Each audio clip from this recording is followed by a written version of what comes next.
Hello, welcome back to the channel, Darkness to Christ. Today I want to talk about how religious people are blind and keeping the world in darkness.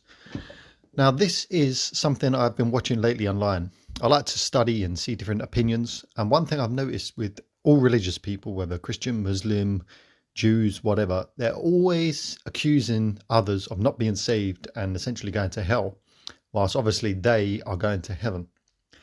Now, the problem is, when I watch them arguing, is they are all still in darkness.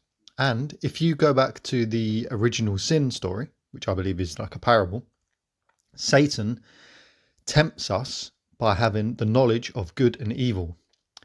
And that's exactly what is going on with religious people. They're sitting around going, I'm good, you're evil. If you don't do this, if you don't accept this, then you're evil, you're going to hell.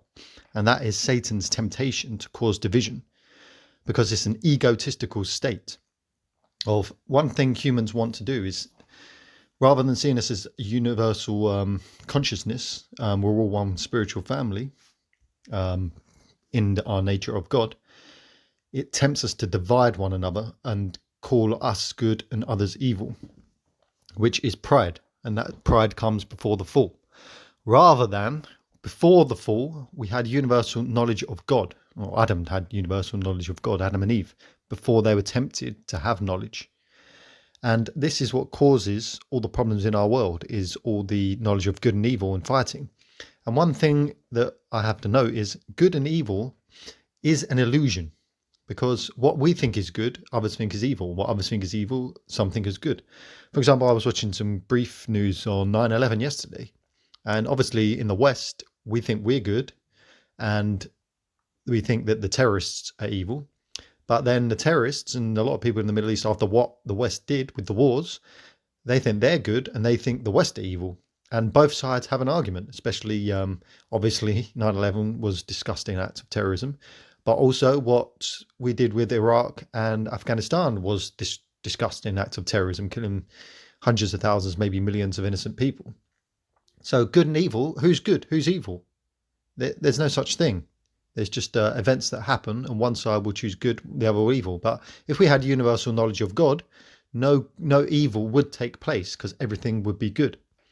And this is the problem with religion. They're still in darkness. They're still playing the good v evil game, when God doesn't play that game. God is above and beyond. God is purely good. And if we are born again, as Jesus Christ instructed, we'll be risen away from the fall, and we'll be back to having universal knowledge of God. And then we will have, as Christ said, it will be done on earth as in heaven, because we'll have universal knowledge of God and we'll bring heaven to earth, rather than bringing pointless arguments and more war and destruction. Because even all these wars what were they based on? Religious wars. It was done in the name of Allah and in the name of God and in the name of Jesus. You know, George Bush was going on about, telling Bible stories, and I saw a clip of his daughter saying, I send Bible verses to my dad every day. Or no, my dad sends his Bible verses to me every day. I actually wake up every morning to a text from my dad that's a different Bible verse. I think I've sent them I've forwarded them on to both of you. When, you need to get right with God rather than sending Bible verses, Mr. George Bush, because you don't want to be leaving this world in the state you are after causing that much destruction. So I encourage people, let go of religion, stop playing the stupid game of good and evil, and be born again spiritually. Have the knowledge of God, which is pure good, and overcome all this evil in the world. As Christ said, do not hate your enemies, overcome evil with good, and then we'll bring heaven to earth. Okay, thank you for listening to the video. Any comments, put them below. Thank you, and God bless.